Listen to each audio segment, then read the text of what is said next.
Hello friends, कैसे हैं आप सब। आप सभी का आपके अपनी YouTube channel sociology with Sangeeta में मैं संगीता स्वागत करती हूं। और इस चैनल के माध्यम से हम लोग सोशोलॉजी के कम्पिटिटिव एग्ज़ाम के प्रिपरेशन करते हैं, जिसके अंतर्गत आपको यूट्यूब पे डेली 3 क्लासेस मिलती हैं। क्लास की टाइमिंग में एक बार आप लोगों को बता दूँ, मॉर्निंग के 8 बजे हम लोग कवर कर रहे हैं जेपीएससी जेट और यूजीसी नेट के सोशोलॉजी के सिलेबस को। सुबह 11:30 बजे लाइव क्लास होती है, जिसमें हम लोग एनसीईआरटी सीरीज़ को कंप्लीट कर रहे हैं।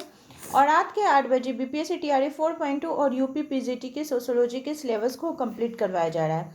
और आज से मैं आप लोगों को जितने भी टीआरई के एग्ज़ाम हुए हैं, टीआरई 1, 2 और 3 में, उन तीनों प्रीवियस ईयर के क्वेश्चंस को डिटेल्स आप लोगों को एक्सप्लेनेशन करके दिखाऊंगी। और हम लोग उसको क्वेश्चंस को सभी को डिस्कस करेंगे, इसलिए क्लास को लास्ट तक आप लोग ज़रूर देखिएगा। साथ ही साथ वैसे स्टूडेंट जो पेड ग्रुप से जुड़ना चाहते हैं, तो पेड ग्रुप में ज्वाइन होने का सिंपली प्रोसेस है। मैं आपको प्रोसेस एक बार बता देती हूँ कि पेड ग्रुप में ज्वाइन होने के लिए सिंपल आपको 7870421839 आप इस नंबर पे कॉल या व्हाट्सएप के माध्यम से जुड़ सकते हैं। नंबर एक बार फिर से नोट कर लीजिए, 7870421839। इस नंबर पे आप कॉल या व्हाट्सएप के माध्यम से पेड ग्रुप में ज्वाइन हो सकते हैं, जहां पे आपको आपके सिलेबस के अकॉर्डिंग कंप्लीट स्टडी मटेरियल तो प्रोवाइड किए जाते ही हैं। साथ ही साथ टेलीग्राम का लिंक भी बिल्कुल ही फ्री मिलता है, जहां पे डेली आपका शाम के 6 बजे टेस्ट होता है, और उस टेस्ट के माध्यम से हम लोग ज़्यादा से ज़्यादा क्वेश्चंस को कवर करते हैं। तो चलिए आज हम लोग डिस्कस करेंगे बीपीएससी टीआरई 1.0 का प्रीवियस ईयर के क्वेश्चंस को। देखिए, ये ऑफिशियल क्वेश्चन बुकलेट है, इसके माध्यम से ही हम लोग कवर करेंगे। जैसा कि आप लोग को पता होगा कि बीपीएससी टीआरई 4 के लिए आपको 40 मार्क्स का जनरल स्टडी आता है और 80 मार्क्स का सोशोलॉजी से क्वेश्चन रहेगा। मैक्सिमम मार्क्स की बात की जाए तो टोटल 120 फुल मार्क्स दिया गया है। और हम लोग डायरेक्ट सोशोलॉजी के क्वेश्चन की तरफ चलते हैं, और इधर जो जीके जीएस का पोर्शन है उसे स्किप कर देते हैं। स्किप करने के बाद जो हमारा सोशोलॉजी का क्वेश्चन है उसे डायरेक्ट कवर करते हैं। यहाँ पे देखिए, आपका जो क्वेश्चन बुकलेट आप लोग को मिलेगा ना, वो बोथ लैंग्वेज में रहेगा, बाइलिंगुअल रहेगा। आपका इंग्लिश और हिंदी दोनों ही रहेगा। तो यहाँ से सोशोलॉजी का स्टार्ट होता है। तो जो हिंदी क्वेश्चन है उसे हम लोग कवर करते हुए चलेंगे। क्वेश्चन नंबर यहाँ पे 41 से ये स्टार्ट हो रहा है,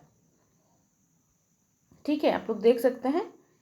तो यहाँ पे देखिए, जो बीपीएससी का एग्ज़ाम का पैटर्न है उसमें क्या रहता है कि आपको 5 तरह के ऑप्शन दिएंगे। 3 जो ऑप्शन रहेंगे, जैसे ये क्वेश्चन नंबर 41 पूछा जा रहा है कि विशुद्ध समाजशास्त्र की अवधारणा किसने दी। तो 3 ऑप्शन है, Robert Park, Lester F Ward, Spencer. और फिर चौथा और पांचवा क्या रहता है, उपयुक्त में से एक से अधिक या उपयुक्त में से कोई नहीं। तो इस टाइप का बीपीएससी का एग्ज़ाम में रहता है, इसलिए आपको जानकारी एकदम सटीक रहनी पड़ेगी, क्योंकि ये उपयुक्त में से एक से अधिक और उपयुक्त में से कोई नहीं, इसी में ही कंफ्यूज कर देता है। तो चलिए, पहला क्वेश्चन है कि विशुद्ध समाजशास्त्र की अवधारणा किनके द्वारा दी गई है। तो विशुद्ध समाजशास्त्र, इसकी अवधारणा किनके द्वारा दी गई है, तो लेस्टर एफ वर्ड के द्वारा। किसके द्वारा, लेस्टर एफ वर्ड के द्वारा दी गई है विशुद्ध समाजशास्त्र। विशुद्ध मतलब शुद्ध से भी शुद्ध।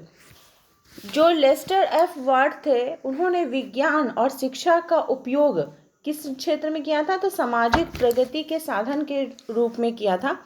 और उनका मानना था कि मनुष्य का जो बुद्धि है, मानव का जो बुद्धि है, उसका वो उपयोग करके समाज को और बेहतर बनाने के लिए वो कर सकता है। और उन्होंने सामाजिक टेलिसिस, किसका, सामाजिक टेलिसिस, इसकी भी अवधारणा इनके द्वारा दी गई थी, ठीक है। इसको प्रस्तुत किया था, जिसका कि अर्थ क्या होता था, सामाजिक विकास को निर्देशित करने के लिए, ठीक है, सामाजिक विकास को निर्देशित करने के लिए। नेक्स्ट क्वेश्चन, क्वेश्चन नंबर 42 पूछा जा रहा है कि मानव समाज का विज्ञान अभी भी अपनी अत्यंत सहसावस्था में है। मतलब बहुत ही सहसावस्था मतलब बचपन की, इन्फेंसी की अवस्था में। ये कथन किसका है। तो देखिए, मैं डायरेक्ट आंसर आप लोगों को बताती हूँ कि सारा ऑप्शन को पढ़ने के लिए जाऊँगे तो वीडियो भी बहुत लंबा हो जाएगा। तो ये जो कथन है ये किनका है, रेडक्लिफ ब्राउन का है। तो आप समझ सकते हैं कि आपको आपके एग्ज़ाम में कथन से रिलेटेड क्वेश्चन पूछेगा, तो इसको कथन को आपको साइड करके रखना पड़ेगा कि हाँ आपको कथन पढ़ना पड़ेगा। रेडक्लिफ ब्राउन का मानना था कि मानव समाज का जो विज्ञान है वो अभी अपनी अत्यंत सहजावस्था में है। ठीक है, रेडक्लिफ ब्राउन कौन थे? एक ब्रिटिश सामाजिक मानव विज्ञानी थे। उन्होंने समाजशास्त्र एवं मानव विज्ञान के संरचनात्मक कार्यात्मक यानी स्ट्रक्चरल फंक्शनलिज्म के विकास के रूप में वे कार्य किए थे, और उनका काम इस बात को समझने पर भी केंद्रित था कि जो समाज की संरचना है वो समाज की स्थिरता को कैसे बनाए रहती है, समाज की निरंतरता में अपना क्या योगदान देती है, इसके संदर्भ में वे बात किए थे। नेक्स्ट क्वेश्चन है कि पूर्वगामी सर्वेक्षण को मुख्य सर्वेक्षण का लघु प्रतिरूप किसने कहा है? तो ये किनके द्वारा कहा गया था? तो सीएम मोजर के द्वारा। किनके द्वारा? सीएम मोजर के द्वारा। कि पूर्वगामी जो सर्वेक्षण है वो मुख्य सर्वेक्षण का लघु प्रतिरूप है। पूर्वगामी सर्वेक्षण का मतलब हो गया जो पायलट सर्वे। कोई भी बड़ा जब कोई मान लीजिए कोई भी योजना चलाया जाता है, तो अगर झारखंड में ही कोई योजना को चलाना है या बिहार में ही कोई योजना को चलाना है, तो ऐसा तो नहीं ना कि झारखंड के वो प्रत्येक डिस्ट्रिक्ट में उसको लागू कर दिया जाए। तो उसके लिए कोई एक डिस्ट्रिक्ट 2 डिस्ट्रिक्ट को चूज़ किया जाता है, वहाँ पे पहले उस योजना को देखा जाता है कि हाँ सही प्रकार से वो रन कर रहा है कि नहीं। अगर कर जाता है तो फिर बाकी सभी जगह पर उसको लागू किया जाता है, उसी को कहा जाता है। ठीक है, ये किनके द्वारा कहा गया था? सीएम मोजर के द्वारा कहा गया था। नेक्स्ट क्वेश्चन है, क्वेश्चन नंबर 44 पूछा जा रहा है कि समाज की विशेषता है। समाज की विशेषता क्या है?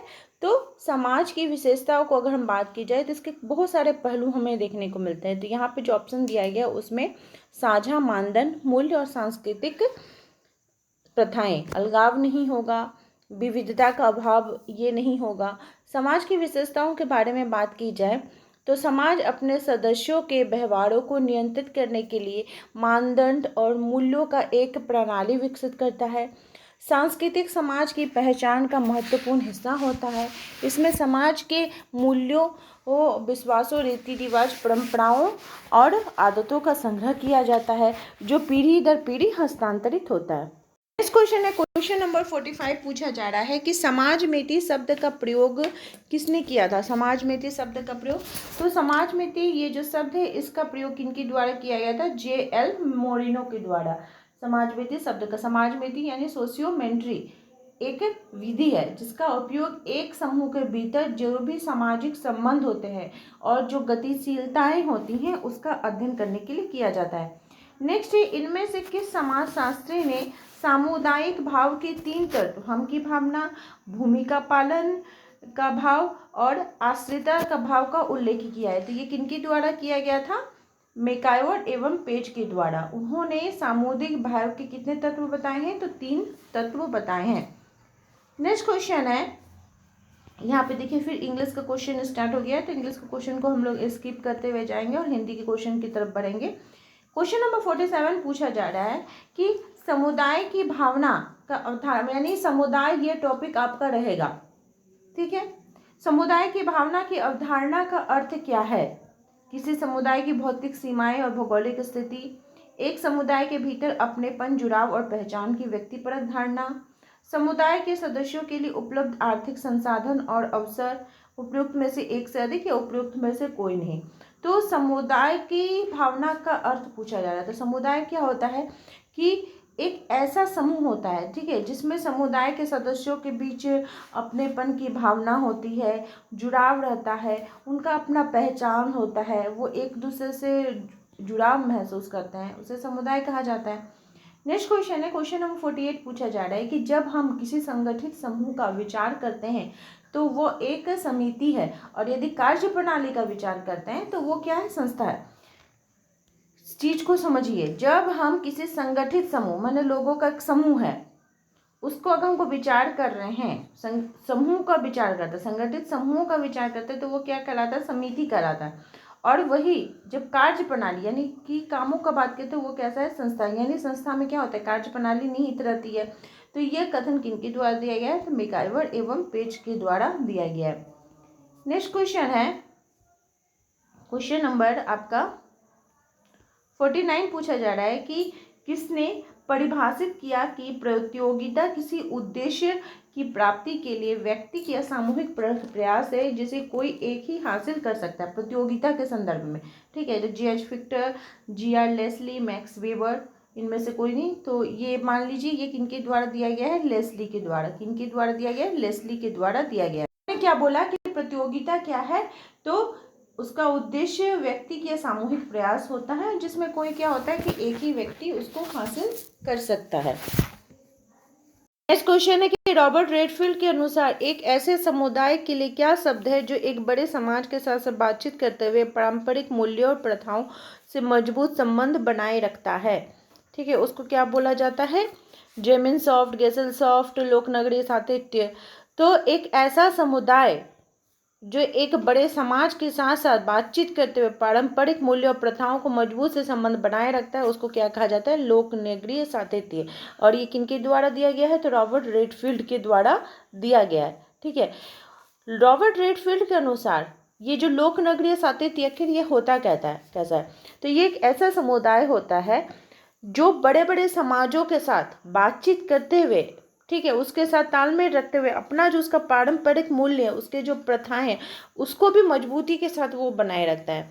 रॉबर्ट रेडफील्ड ने पारंपरिक ग्रामीण समाज जिसमें जितने भी फोकवेज ये सभी जुड़े हुए हैं, वो आधुनिक शहरी समाजों तक के संक्रमण को कैसे समझने के लिए एक लोक नगरीय सातत्य का प्रस्तुत करते हैं, उसके संदर्भ में ये बात करते हैं।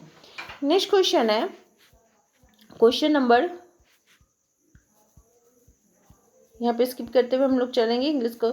आणविक परिवार और गृहस्थ परिवार। आणविक परिवार, गृहस्थ परिवार, ये आपका कीवर्ड हो गया। किनके द्वारा दिया गया है, तो ये जिम्मरमैन के द्वारा। किनके द्वारा दिया गया है, जिम्मरमैन के द्वारा ये दिया गया है।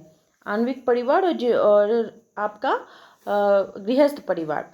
जिमरमैन ने अपना जो उनका पुस्तक था फैमिली एंड सिविलाइजेशन, इसमें परिवार प्रणाली के 3 प्रमुख प्रकारों के बारे में वे बात कर रहे हैं। पहला था आणविक परिवार जो कि आधुनिक और व्यक्तिवादी परिवार होता था। दूसरा था गृहस्थ परिवार जो कि मध्यम और न्यूक्लियर फैमिली होता था। और तीसरा था ट्रस्टी परिवार जो पारंपरिक विस्तारित परिवार होता था। नेक्स्ट क्वेश्चन है कि किस वर्ष माता पिता एवं वरिष्ठ नागरिकों का भरण पोषण एवं कल्याण अधिनियम पारित हुआ था, तो वो कब किया गया था, 2007 में किया गया था। कब किया गया था, 2007 में। नेक्स्ट क्वेश्चन है क्वेश्चन नंबर 53 कि स्वैच्छिक समिति, ठीक है, स्वैच्छिक यानी वॉलंटियर एसोसिएशन, ये क्या होता है। तो जो स्वैच्छिक समिति होती है उसको पहले आप लोग समझ लीजिए। यहाँ पे जब आप ऑप्शन पढ़िएगा तो स्वैच्छिक समिति की जो अवधारणा है होता है वो एक ऐसा समूह या संगठन होता है जिसमें व्यक्ति स्वतंत्र रूप से बिना किसी दबाव या बाध्यता के सामान्य हितों की या लक्ष्यों की गतिविधियों को आगे बढ़ाने के लिए शामिल होते हैं। स्वैच्छिक समिति जो एनजीओ टाइप का हो गया, इस टाइप का। तो इसमें मुख्य विशेषताएं क्या है, स्वैच्छिक सदस्यता होती है, साझा हित या लक्ष्य होता है, स्वायत्तता होती है, गैर लाभकारी होता है और लोकतांत्रिक शासन इसके साथ जुड़े हुए होते हैं। नेक्स्ट क्वेश्चन है कि 1992 में संयुक्त राष्ट्र द्वारा निःशक्त जनों का प्रोत्साहन देने के लिए किस तारीख को विश्व दिव्यांग दिवस के रूप में मनाया जाता है। तो कब मनाया जाता है, 3 दिसंबर को मनाया जाता है। कब, 3 दिसंबर को मनाया जाता है। नेक्स्ट क्वेश्चन है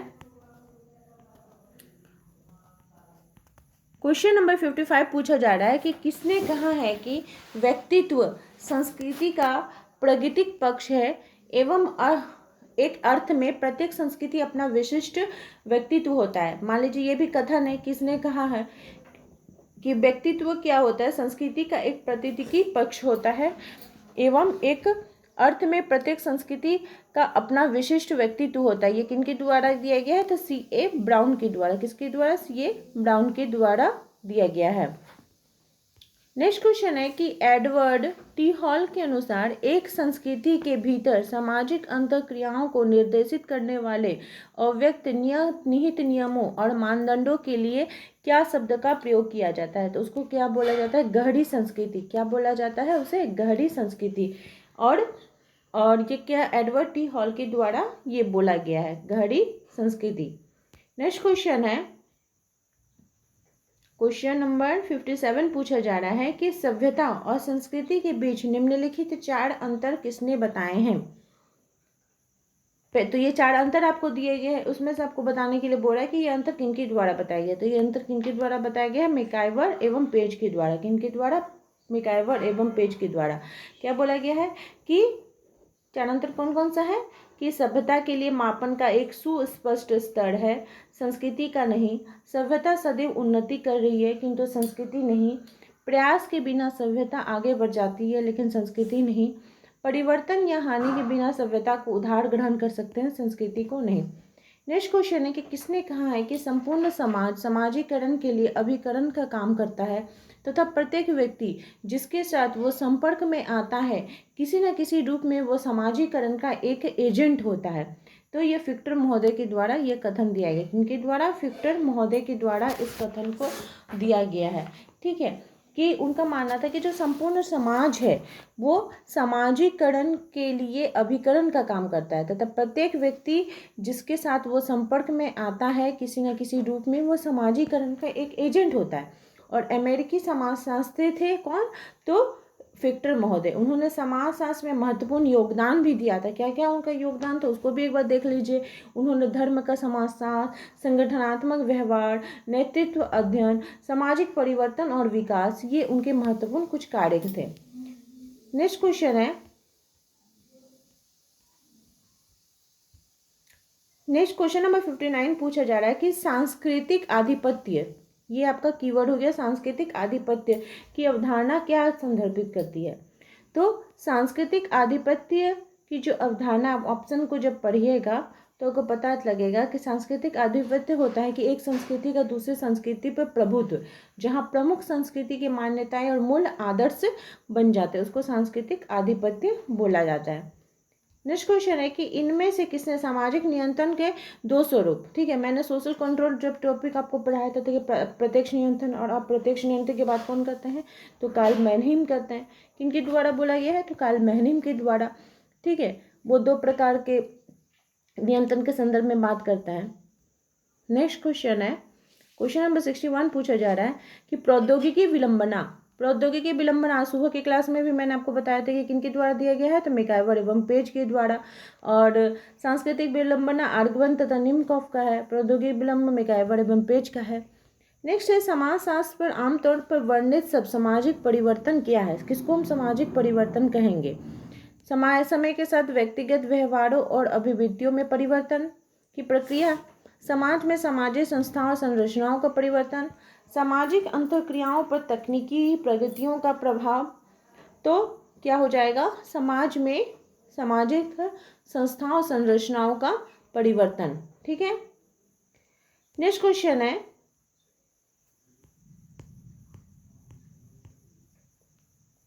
नेक्स्ट क्वेश्चन है कि लोक नगरीय नैरंतर्य की अवधारणा किनके द्वारा विकसित की गई है, तो किनके द्वारा दी गई थी, ये रॉबर्ट रेडफील्ड के द्वारा दी गई थी। नेक्स्ट है, नगरीकरण की व्याख्या में किसने कहा है कि नगरीकरण एक बैलून की तरह है जिसमें प्रत्येक समाज विज्ञानी अपना ही अर्थ भरता है। बैलून में जैसे अर्थ भरा जाता है, उसके हवा भरा जाता है उसके रूप में। तो ये टीजी मैगी के द्वारा कहा गया, किसके द्वारा, टीजी मैगी के द्वारा ये कहा गया है कि नगरीकरण की व्याख्या करते हैं उन्होंने बताया था कि नगरीकरण क्या है, एक बैलून की तरह है जिसमें प्रत्येक समाज विज्ञानी अपना ही अर्थ भरते हैं। नेक्स्ट है, औपचारिक सामाजिक नियंत्रण की अवधारणा किसको संदर्भित करती है, औपचारिक सामाजिक नियंत्रण। ठीक है, तो मतलब फॉर्मल की बात कर, फॉर्मल सोशल कंट्रोल, तो ये किसकी बात करता है, सामाजिक नियंत्रण की औपचारिक संस्थाओं द्वारा कानूनों और विनियमों का अनुप्रयोग के संदर्भ में। नेक्स्ट क्वेश्चन है, भारत में मानवाधिकार संरक्षण अधिनियम कब पारित किया गया था, तो ये 1993 में किया गया था। नेक्स्ट, किसने कहा भारत में प्रेम के सैद्धांतिक और व्यवहारिक पक्षों को जितनी महत्ता प्राप्त है उसकी हमारे लिए पश्चिम वालों के लिए कल्पना भी नहीं की जा सकती है। तो ये किनके द्वारा कहा गया था, रिचर्ड स्मिथ के द्वारा। किसके द्वारा, रिचर्ड स्मिथ के द्वारा। कथन से रिलेटेड कितने क्वेश्चन आपको देखने में को मिल रहे हैं, आप लोग मैसेज करिएगा कथन से रिलेटेड, तो मैं कथन से रिलेटेड भी आपको जो क्लास है उसको करवा दूंगी। लेकिन आप लोगों को मैसेज करना पड़ेगा कि हाँ आप लोगों को वो क्लास देखना है, तभी मैं क्लास को लेकर आऊँगी। नेक्स्ट है कल्चरल शॉक। कल्चरल शॉक की अवधारणा क्या आती है? तो कल्चरल शॉक होता है एक नई संस्कृति का सामना करते समय भटकाव और बेचैनी का अनुभव होना। आप देखे होंगे कि कल्चरल शॉक को आप कैसे समझिएगा कि आप इसको ऐसा समझ सकते हैं कि जैसे हमारे भारत देश में हमारा जो भारतीय संस्कृति है, तो इसमें विवाह को एक धार्मिक अनुष्ठान के रूप में माना जाता है। जल्दी आपको विवाह विच्छेद ये सब देखने को नहीं मिलेगा। एक विवाहित परिवार अधिक देखने को मिलता है, मतलब एक पुरुष एक स्त्री के साथ रिलेशन में रहते हैं। लेकिन वही आप जब विदेश में जाइएगा तो आपको बहुत ओपन सब कुछ देखने को मिलेगा कि आप बहुत सारा है संस्कृति, वहाँ की हिप्पी संस्कृति देखें तो क्या होता है, एक झटका जैसे लगता है कि कैसे ऐसा कैसे हो सकता है। उसी प्रकार से आपके जो पूर्वज होंगे, जो दादा दादी, उन लोग से सुनते होंगे कि लड़कियाँ इस तरह का ड्रेस पहनती हैं, चूड़ीदार पहनती है, साड़ी पहनती है, तो उनको जब जीन्स में देख लिया जाए या छोटी छोटी ड्रेस में, तो उनको एक कल्चरल शॉक लग जाएगा कि अरे ऐसा कैसे ड्रेस उन लोग पहन लिए। तो यही एक कल्चरल शॉक होता है। नेक्स्ट क्वेश्चन है इंटीग्रेशन ऑफ इंडियन स्टेट्स पुस्तक के लेखक कौन है? तो वीपी मेनन। नेक्स्ट है किसने कहा कि हिंदू विवाह एक संस्कार है? हिंदू विवाह का एक संस्कार है, किसने कहा है? तो के.एम. कपाड़िया ने कहा है। प्राथमिक और द्वितीयक आत्मसात की अवधारणा किसने प्रस्तुत की है? तो ये किनके द्वारा? आत्मसात के मतलब एजिमिलेशन की बात कौन करते हैं? तो मिल्टन गार्डन करते हैं। कौन करते हैं? मिल्टन गार्डन करते हैं। नेक्स्ट क्वेश्चन है क्वेश्चन नंबर 72 पूछा जा रहा है कि नातेदारी के संबंध में ये किसने कहा है कि यह एक छड़ी है जिसके सहारे व्यक्ति जीवन भर रहता है। ठीक है, नातेदारी को एक छड़ी के स्टिक के समान माना। ये किनके द्वारा माना गया है? तो रेमंड फर्थ के द्वारा। नेक्स्ट, किसने जाति के 3 प्रमुख लक्षणों का उल्लेख किया है? अनुवांशिक सदस्यता, अंतर्विवाह, सामाजिक अंतःक्रियाओं का नियमित करने वाला प्रतिमान। ये किनके द्वारा बोला गया है?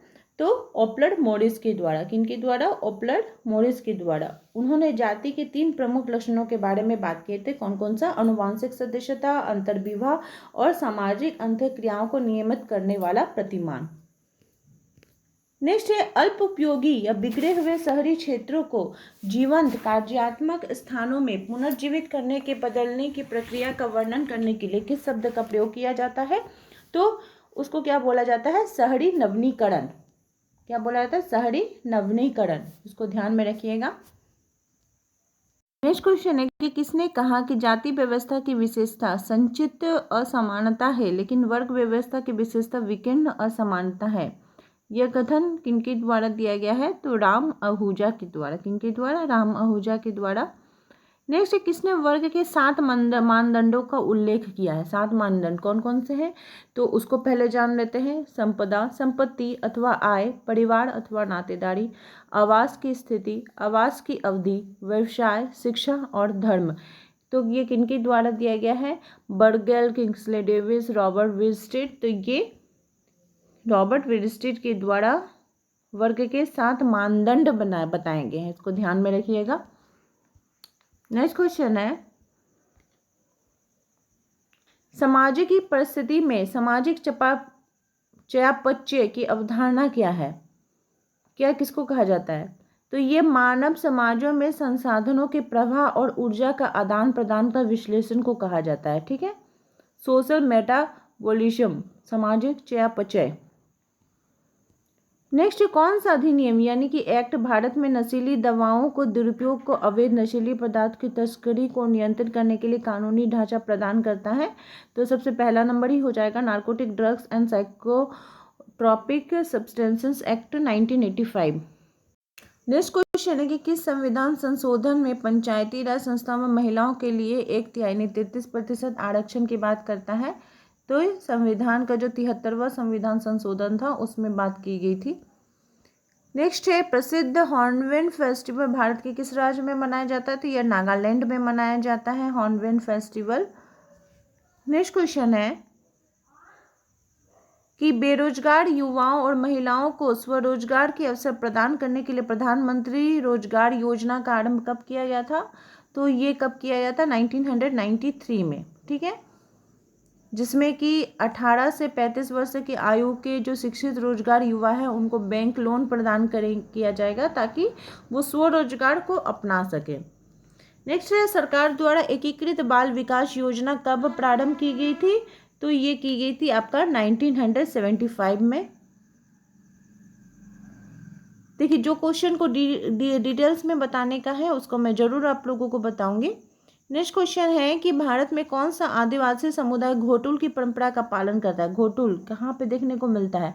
तो संथाल, गोंड, मुड़िया, इनमें से कोई नहीं। तो देखिए, इसका जो आंसर हो जाएगा उपयुक्त में से एक से अधिक हो जाएगा, क्योंकि मुड़िया जनजाति, गोंड जनजाति का ही एक उपसमूह होता है जो कि मुख्य रूप से कहाँ पाया जाता है? तो छत्तीसगढ़ में पाया जाता है, जहाँ पे कौन सा देखने को मिलता है?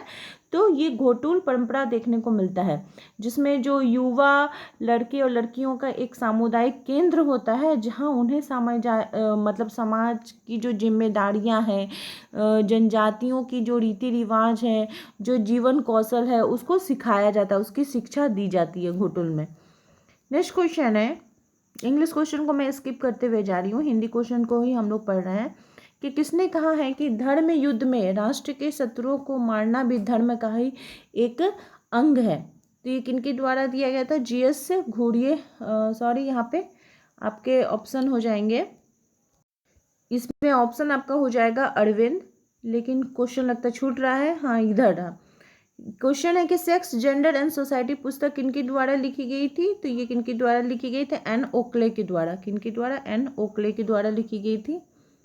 नेक्स्ट, किसने परिभाषित किया कि धर्म क्रिया की एक विधि है और साथ ही विश्वास की व्यवस्था भी है?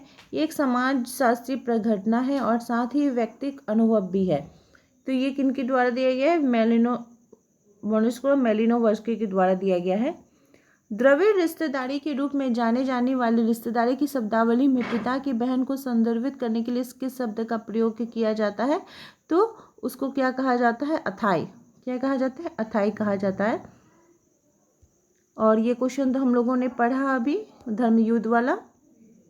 नेक्स्ट, किसने सांप्रदायिकता के 6 आयाम का उल्लेख किया है? सांप्रदायिकता के 6 आयाम है, इसको देख लीजिएगा कौन कौन सा हो जाएगा। ये किनके द्वारा दिया गया है? तो टीके उमान के द्वारा। टीके उमान के द्वारा। नेक्स्ट क्वेश्चन है कि किसने प्रसिद्ध समाजशास्त्री ने caste in modern India? Caste in modern India ये किनके द्वारा लिखी गई है? तो ल्यूज, आपका caste in modern India, MN Srinivas Louis Dumont, ये किनके द्वारा लिखी गई है? तो आपका एमएन श्रीनिवास जी के द्वारा ये पुस्तक लिखी गई है। नेक्स्ट क्वेश्चन है कि इनमें से किसने अपने धर्म के सिद्धांत को धार्मिक पवित्र परिप्रेक्ष्य के आधार पर विकसित किया है?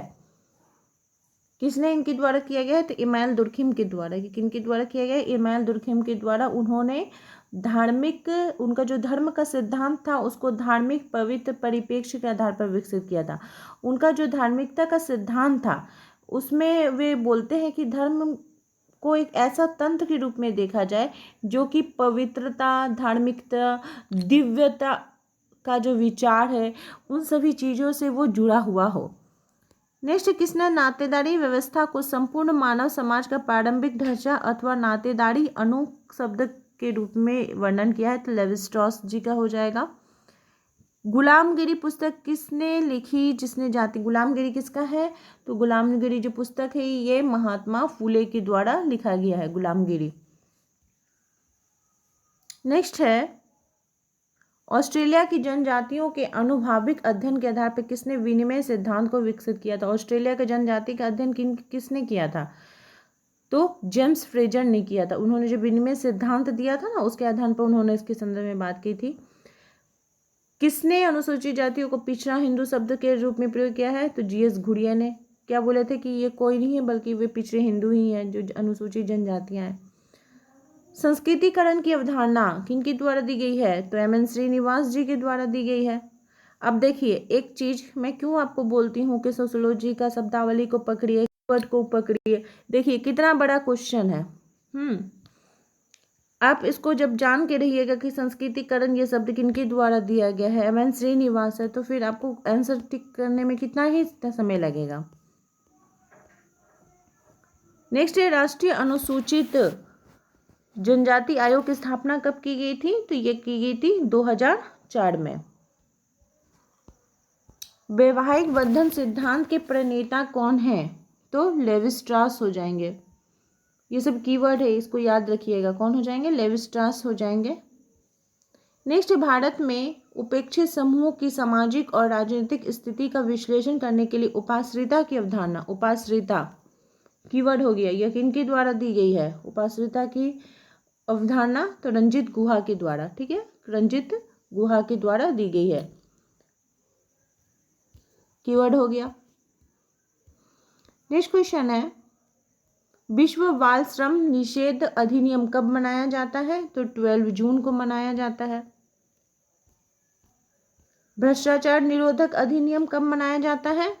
तो ये 1988 को मनाया जाता है। कब मनाया जाता है? 1988 को। नेक्स्ट क्वेश्चन है, mistaken modernity India between worlds पुस्तक के लेखक कौन है? तो कौन हो जाएंगे? दीपांकर गुप्ता, उनके द्वारा ये लिखी गई थी। नेक्स्ट क्वेश्चन की तरफ हम लोग बढ़ते हैं। क्वेश्चन नंबर 102 पूछा जा रहा है कि शरीर और व्यक्तित्व की प्रकार्यात्मकता पर अत्यधिक मदिरापान के प्रभाव को मद्यपान कहते हैं, ये किसने कहा है? फिर से कथन आपका आ गया, तो ये रेकलेस जी का कथन है। किसने बचत की इच्छा बेरोजगारी का कारण है? यह कथन किसका है? तो J.M. किन्स का है। किसका है? J.M. किन्स का कथन है, ठीक है। उन्होंने बचत की इच्छा को बेरोजगारी का कारण माना है। वे एक प्रसिद्ध ब्रिटिश अर्थशास्त्री थे और उन्होंने महत्वपूर्ण योगदान भी दिए हैं, जैसे कि क्लासिकल अर्थशास्त्र की चुनौती दी है, कुल मांग की अवधारणा पेश की है, सरकारी हस्तक्षेप पर जोर दिया है, गुणक प्रभाव विकसित उनके द्वारा किया गया है। नेक्स्ट है, अर्बन हीट आइलैंड इफेक्ट की परिघटना का अर्थ क्या है? तो शहरी विकास के कारण ग्रामीण क्षेत्रों में तापमान में वृद्धि, urban heat island effect. Next है, किसने भारत की भारतीय समाज खुला नहीं होते हुए बंद समाज नहीं रहा? ये किसने कहा है? तो AR देसाई के द्वारा कहा गया है। किसने कहा है कि धर्मनिरपेक्षीकरण का अर्थ है कि जो कुछ पहले धार्मिक माना जाता था अब वैसा नहीं माना जाता रहा है? ये किनके द्वारा बोला गया है? तो MN श्रीनिवास जी के द्वारा ये बोला गया है। नेक्स्ट क्वेश्चन की तरफ हम लोग बढ़ते हैं। नेक्स्ट है, भारत में उपनगरीकरण की प्रक्रिया से तात्पर्य, उपनगरीकरण की प्रक्रिया से आप क्या समझते हैं? शहरी परिधियों की झुग्गी बस्तियों का विस्तार, कृषि भूमि का आवासीय क्षेत्रों में रूपांतरण, शहरी क्षेत्रों का पतन और ग्रामीण बस्तियों का विकास। तो उपनगरीकरण मतलब कृषि भूमि का आवासीय क्षेत्रों में जो रूपांतरण होता है उसको उपनगरीयकरण कहा जाता है। किसने कृषक वर्ग को पिछड़े वर्ग का सार कहा? कि कृषक वर्ग है ये पिछड़े वर्ग का सार है, तो आंद्रे बेतेन ने कहा है। नेक्स्ट क्वेश्चन है कि भारतीय संविधान को कौन सा संशोधन पिछड़े वर्गों को राष्ट्रीय आयोग का संवैधानिक दर्जा दिया था?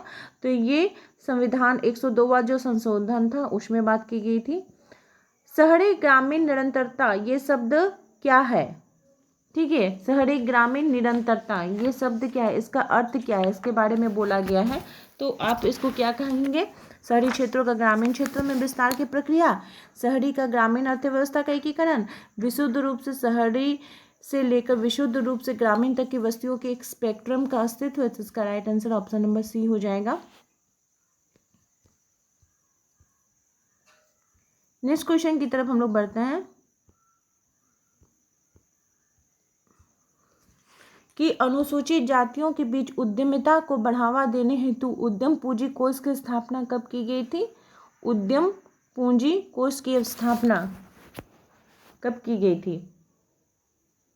उद्यम पूंजी कोष की स्थापना कब की गई थी? तो 2014 में।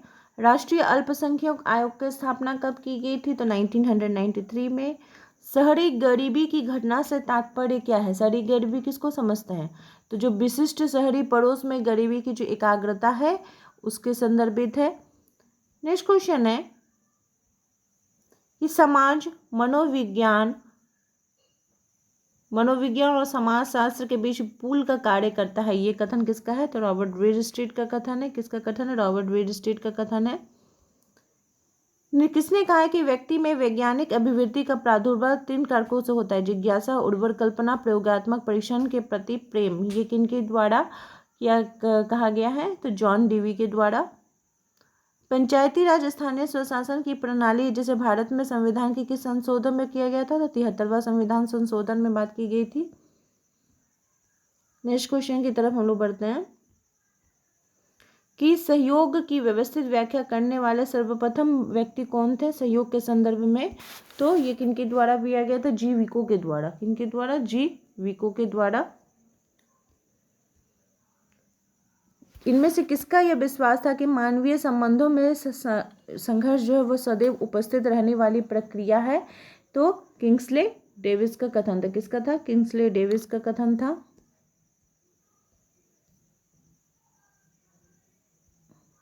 नेक्स्ट क्वेश्चन है कि भारत में पंचायती राज व्यवस्था की स्थापना की सिफारिश किसने की थी? बलवंत राय मेहता समिति ने की थी। और आज का लास्ट क्वेश्चन है कि किसने परिभाषित किया कि आत्मसातकरण एक ऐसी सामाजिक प्रक्रिया है जिसके अंतर्गत दो अथवा दो से अधिक व्यक्ति या समूह एक दूसरे के व्यवहार प्रतिमानों को स्वीकार करते और निष्पादित करते थे। ये किनके द्वारा किया गया था? तो फिक्टर महोदय के द्वारा किया था। आई होप आप लोगों को आज का सेशन हेल्पफुल लगा होगा। इसी प्रकार से अपने चैनल के साथ बने रहिए। आप सभी का मेरे चैनल में बने रहने के लिए बहुत बहुत धन्यवाद।